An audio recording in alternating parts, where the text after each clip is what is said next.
യോഹന്നാനും ഏലിയാവും മോശയും ഏലിയാവും മോശയും ഏലിയാവോട് വെളിപ്പെട്ടു. യേശു അവിടെയുണ്ട്. അവർ ചില കാര്യങ്ങളൊക്കെ പറഞ്ഞു. ഞങ്ങൾ ഇവിടെ ഇരുന്ന് ഗുഡിലൊക്കെ ഉണ്ടാക്കിക്കൊണ്ട് ഇവിടെ പാർക്കാമെന്ന് പറഞ്ഞു. കർത്താവ് അടുത്തിരുന്നു. അപ്പോൾ അടുത്തിരുന്നിട്ട് താഴെ പറയുകയാണ്, അല്പം കഴിഞ്ഞ് ഇവർ എഴുന്നേറ്റ് നോക്കിയപ്പോൾ യേശുവിനെ മാത്രമേ കണ്ടുള്ളൂ. ബാക്കിയുള്ളവരെന്തിയെ? അപ്പം കാണേണ്ടത് ആരെയാ? നേരത്തെ കണ്ടവർ ആരെയൊക്കെയാ? മോശയെ ഏലിയാവേയും യേശുവിനെയും കണ്ടു. അപ്പൊ മോശയും ഏലിയാവിനും കൂടെ അങ്ങ് സ്തുതി പറഞ്ഞുകൊണ്ടേയിരിക്കുക. ഇത് തന്നെയാണ് ഇന്നത്തെ സമൂഹത്തിന്റെ പരാജയം. ഇത് തന്നെയാ.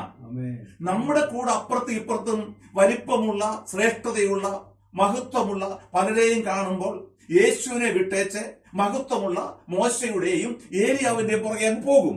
യേശുവിടെ മാറി നിൽക്കുക. യേശു പറയുന്നത് അങ്ങനെ അല്ല. അവര് താൽക്കാലികരാണ്. ആ മഹത്വമുള്ള മോശയും ഏലിയാവും അവിടെ നിൽക്കട്ടെ. പക്ഷെ അവര് പോയി. നിങ്ങൾ ഇനി എന്നെ മാത്രം നോക്കേ, യേശുവിനെ മാത്രം നോക്കേ, വിശ്വാസ നായകനും പൂർത്തിവരുന്നതുമായ യേശുവിനെ മാത്രം നോക്കേ.